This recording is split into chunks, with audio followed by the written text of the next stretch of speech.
ಹೇಳ್ತಾ ಇದ್ರಿ ಇಲ್ಲ ಅವ್ರು ನನ್ನನ್ನು ಬಳಸ್ಕೊಂಡಿಲ್ಲ, ಇದಕ್ಕೆ ದಂಧೆಗೆ ನನ್ನನ್ನು ಬಳಸ್ಕೊಂಡಿಲ್ಲ ಅಂತೀರಿ ಒಂದ್ ಕಡೆ, ಮತ್ತೊಂದ್ ಕಡೆ ನಾನು ಹೋಗಿರೋದು ಈಗ 2 ತಿಂಗಳು ಅಂತೀರಿ. ಅಲ್ಲಿ ಬಳಸ್ಕೊಂಡಂಗೆ ಅರ್ಥ, ನಿಮ್ಗೆ ಯಾವ್ದೂ ಗೊತ್ತಿಲ್ದಂಗೆ ನಿಮ್ ಕಣ್ಣಿಗೆ ಕಟ್ಟಿ ಆಂಕರಿಂಗ್ ಮಾಡಿಸಿಲ್ಲ ಅಲ್ಲಿ ಅಲ್ವಾ? ಪ್ರಧಾನ ಸಂಪಾದಕಿ ಅಲ್ವಾ? ಪ್ರಧಾನ ಸಂಪಾದಕಿ ಅಲ್ವಾ? ಆಯ್ತಾ, ಪ್ರಧಾನ ಸಂಪಾದಕಿ ಅವ್ರು ಸ್ಟೇ ತಗೊಂಡ್ಬಂದಿರೋದು ಈ ಹಿಂದೆ, ನನಗದು ಗೊತ್ತಿಲ್ಲ ಆಯ್ತಾ. ಈಗ ಅವ್ರಿಗೆ ಹೇಳ್ಬೇಕು ಅನ್ಸಿತ್ತೋ ಹೇಳ್ಬಾರ್ದು ಅನ್ಸಿತ್ತೋ ಅಥವಾ ಬಿಡು ಅಂತ ಅನ್ಕೊಂಡಿದ್ರು ಅಥವಾ ಬೇರೆ ಎಂಪ್ಲಾಯ್ವೆಲ್ ಮಾಡ್ತಿದ್ದೀನಿ ನಡೆಯುತ್ತೆ ಅಂತ ಅನ್ಕೊಂಡಿದ್ರು, ಅದು ನನಗೆ ಗೊತ್ತಿಲ್ಲ. ಸ್ಟೇ ತಗೊಂಡ್ಬಂದಿರೋದು ನನಗೆ ಗೊತ್ತಿಲ್ಲ.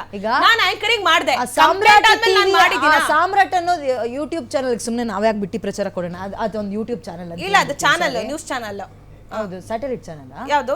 ಇಲ್ಲ, ಈಗ ಇನ್ನು ಲಾಂಚ್ಗೆ ಇಲ್ಲ, ಈಗ ಇನ್ನು ಲಾಂಚ್ಗೆ ಹೇಳಲ್ಲ. ಯಾವ್ದೋ ಒಂದು ಚಾನಲ್ಗೆ ಸ್ಟೇ ತಂದ್ರು, ಇನ್ನೊಂದು ಚಾನಲ್ ಓಪನ್ ಮಾಡಿದ್ರಿ ಅಲ್ವಾ? ಅದ್ ಯಾಕೆ ಓಪನ್ ಮಾಡಿದ್ರು ಅನ್ನೋದು ಗೊತ್ತಾಗ್ಲಿಲ್ವಾ? ಇಲ್ಲ, ನನಗೆ ಅದನ್ನ ಯಾಕೆ ಓಪನ್ ಮಾಡಿದೆ ಅಂತ ನನಗೆ ಗೊತ್ತಿಲ್ಲ. ಆಸ್ ಯೂಶುವಲ್ ಇವಾಗ ಈ ಒಂದು ಸ್ಕ್ರಿಪ್ಟ್ ಇದೆ, ಆಂಕರಿಂಗ್ ಮಾಡಿ ಅಂತಂದ್ರು. ಅಲ್ಲಲ್ಲ, ನೀವ್ ಯಾವ ಚಾನಲ್ಗೆ ಮಾಡ್ತಿದ್ದೀನಿ ಅಂತ ಗೊತ್ತಿರ್ಲಿಲ್ವಾ ನಿಮ್ಗೆ? ಇವಾಗ ನನಗೆ ಒಂದು ಸ್ಕ್ರಿಪ್ಟ್ ಕೊಟ್ಟರು, ಆಂಕರಿಂಗ್ ಮಾಡಿ ಅಂದ್ರು, ಮಾಡಿದೀನಿ. ಯಾವ ಚಾನಲ್ಗೆ ಮಾಡಿದ್ರಿ? ನಾನು ಸಾಮ್ರಾಟ್ ಅನ್ಕೊಂಡೆ ಮಾಡಿದ್ದು, ಎಂಬ್ಲೈವ್ ಅಂತ ಇಲ್ಲ ಅನ್ಕೊಂಡ್ ಮಾಡಿರ್ಲಿಲ್ಲ. ಏನು ಚಾನಲ್ ಹೆಸರು ಚೇಂಜ್, ಸ್ಟುಡಿಯೋ ಎಲ್ಲ ಒಂದೇನಾ? ಒಂದೇ ಆಫೀಸಾ? ಹೌದು. ಈಗ ಅದು ಟೆಲಿಕಾಸ್ಟ್ ಆದಾಗ್ಲೂ ನೀವು ಯಾವ ಚಾನಲ್ ಮಾಡಿದ್ರಿ, ಅದ್ ಯಾವ್ದ್ರಲ್ಲಿ ಹೋಯ್ತು ಅನ್ನೋದ್ರ ಪ್ರಜ್ಞೆ ಇಲ್ಲ. ಅದಾದ್ಮೇಲೆ ಎಂಬ್ಲೈವ್ ಅಲ್ಲಿ ಅಪ್ಲೋಡ್ ಆಗಿದೆ, ಅದಾದ್ಮೇಲೆ ಸ್ಟೇ ಇತ್ತೇನೋ, ಅದು ಎಂಬ್ಲೈವ್ ಅಲ್ಲಿ ಅಪ್ಲೋಡ್ ಆಗಿದೆ. ನೀವು ಅದನ್ನ ಯಾಕೆ ಅಂತ ಅಲ್ಲ, ನನಗೆ ಇವಾಗ ಪ್ರಶ್ನೆ ಮಾಡಬೇಕು.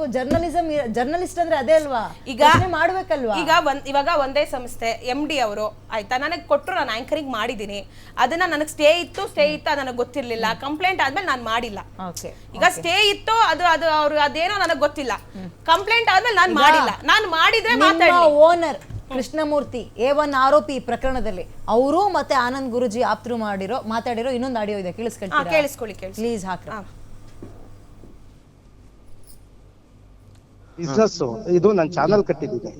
ಚಾನಲ್ ಕಟ್ಟಿದ್ಮೇಲೆ ಕೇಸ್ ಬಂದ್ಮೇಲೆ ನಾನು ಮಾಡ್ಬೇಕು. ಹೋದ್ ಸರ್ತಿನ ಅವರು ಸ್ಟೇ ತಂದ್ರು ಸಾಮ್ರಾಟ್ ಟಿವಿಯಲ್ಲಿ, ಸಾಮ್ರಾಟಿಗೆ ಸ್ಟೇ ತಂದ್ರು, ಅದಕ್ಕೋಸ್ಕರ ಹೊಸ ಚಾನಲ್ ಮಾಡಿದೆ. ಇದಕ್ಕೂ ಏನಾದ್ರು ಸ್ಟೇ ತಂದ್ರೆ ಇನ್ನೂ 3 ಚಾನಲ್ ರೆಡಿ ಮಾಡಿ ಇಟ್ಟಿದ್ದೀನಿ. ನಾನು ಹೇಳಿದ್ದಷ್ಟೇ, ಹೌದೌದು, ಅವ್ರಿಗೂ ಹೇಳಿದ್ದೀನಿ. ಇದು ನನ್ನ ಬಿಸ್ನೆಸ್, ಇದು ನಾನು ಚಾನಲ್ ಕಟ್ಟಿದ್ದೀನಿ. ಎಸ್, ಕೃಷ್ಣಮೂರ್ತಿ ಅವರೇ ಸಿಗ್ತಾ ಇದ್ದಾರೆ, ಮಾತಾಡ್ಸೋಣ. ಕೃಷ್ಣಮೂರ್ತಿ ಅವರೇ ನಮಸ್ತೆ. ನಮಸ್ತೆ. ಈಗ ಸಾಮ್ರಾಟ್ ಟಿವಿಗೆ ಸ್ಟೇ ತಂದ್ರು, ಇನ್ನೊಂದೇನು ಎಂಲೈವ್ ತಂದ್ರಿ, ಅದನ್ನ ಮುಚ್ಚಿರಿ ಇನ್ನೊಂದ್ 3 ಚಾನಲ್ ಓಪನ್ ಮಾಡ್ತೀರಾ? ಎಷ್ಟು ಚಾನಲ್ ಬ್ಯಾಕಪ್ ಇಟ್ಕೊಂಡಿದ್ದೀರಾ? ನಮ್ಗೆ ಮೊದ್ಲಿಗೆ ಹೇಳ್ಬಿಡಿ ಅತ್ಲಾಗೆ. ವಿಚಾರ ಇದು ಅಂದ್ರೆ, ಒಬ್ಬ ವ್ಯಕ್ತಿ ಮಾಡಿರೋ ತಪ್ಪುಗಳನ್ನ ತೋರ್ಸ್ಬೇಕಂದ್ರೆ ಕಾನೂನಿಗೆ ತಲೆ ಬಾಗ್ಬೇಕಾಗಿರೋದು ನಮ್ ಕರ್ತವ್ಯ.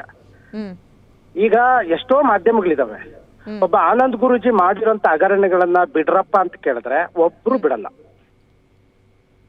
ಈಗ ಆರೋಪ ಮಾಡ್ತಾ ಇದ್ದೀರಾ, ಅವ್ರ ಪರವಾಗಿ ಹೋಗ್ತಾ ಇಲ್ಲ ಮೇಡಮ್, ನಾನು ಮಾಧ್ಯಮಗಳ ವಿರುದ್ಧವಾಗಿ ಅಥವಾ ಮಾಧ್ಯಮಗಳ ಅವ್ರ ವಿರುದ್ಧವಾಗಿ ನಾನು ಮಾತಾಡ್ತಿಲ್ಲ.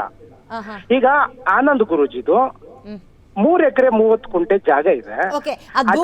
ಆರೋಪ ಸ್ಟೇ ತಂದಿದ್ದಾರೆ, ಆಯ್ತು. ಇದ್ರ ಬಗ್ಗೆ ನೀವು ಹೇಳಿ, ನಾನು ಕೇಳ್ತೀನಿ. ನಂಗೆ ಒಂದು ಪ್ರಶ್ನೆ ಹೇಳಿ.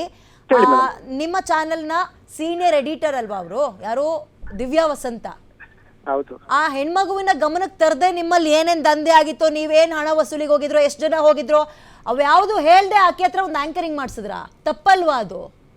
ಆಕೆನ್ ಪಾಪ ಬಳಸ್ಕೊಂಡು ಆ ಹುಡ್ಗಿನ ಈಗ ಹೆಸರು ತರ್ತಾ ಇದ್ರಲ್ಲ. ಮಾತೆತ್ತಿದ್ರೆ ಕೃಷ್ಣಮೂರ್ತಿ ಗ್ಯಾಂಗ್ ಅನ್ನಲ್ಲ, ದಿವ್ಯಾ ವಸಂತ ಗ್ಯಾಂಗ್ ಅಂತ ಇದ್ದಾರೆ. ಆ ಹೆಣ್ಮಗಳ ಹೆಸರು ನೀವು ಮುಂದಕ್ಕೆ ತಂದ್ರಲ್ಲ, ತಪ್ಪಲ್ವಾ ಅದು? ಕೃಷ್ಣಮೂರ್ತಿ ಅವರೇ ಕರೆಕ್ಟ್.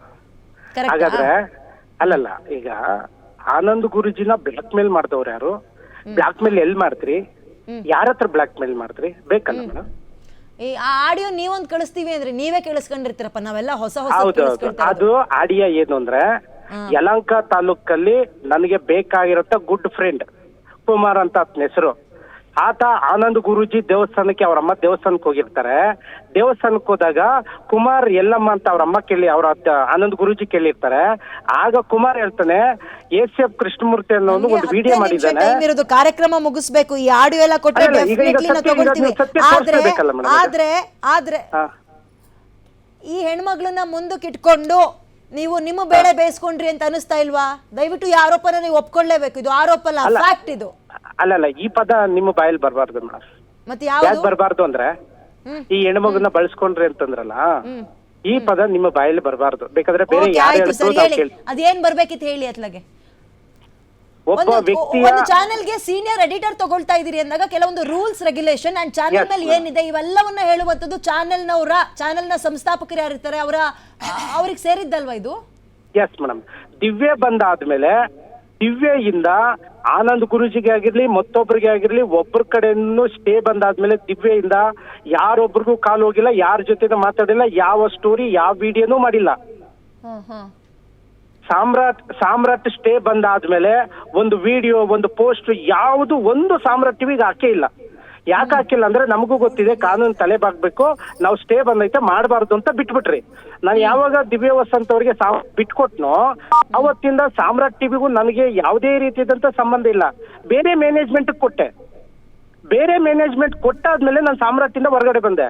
ಹೊರಗಡೆ ಬಂದಾದ್ಮೇಲೆ ಎಂ ಲೈವ್ ಚಾನಲ್ ನಾನೇ ಮಾಡಿದ್ದು, ಎಂ ಲೈವ್ ಚಾನಲ್ ಕೂಡ ನಂದೆ. ಆದ್ರೆ ಎಂ ಲೈವ್ ಚಾನಲ್ ಅಲ್ಲಿ ನಾನು ಸುದ್ದಿ ಮಾಡಿದ್ದು ನಿಜ, ಸ್ವಾಮೀಜಿ ವಿಚಾರಗಳನ್ನು ನಾನು ಪ್ರಸ್ತಾಪ ಮಾಡಿದ್ದು ನಿಜ. ಆದ್ರೆ ನನಗೆ ಎಂ ಲೈವ್ಗೆ ಸ್ಟೇ ಬಂದೈತೆ ಅಂದ್ರಲ್ಲ, ಇದುವರೆಗೂ ಎಂ ಲೈವ್ ಸಂಬಂಧಪಟ್ಟಂತ ಒಂದು ದಿನ ಸ್ಟೇ ಕಾಪಿನೂ ನಮಗ್ ಬಂದಿಲ್ಲ. ಆ ಸ್ಟೇ ವಿಚಾರನೂ ನಮಗ್ ಗೊತ್ತೇ ಇಲ್ಲ ಮೇಡಮ್.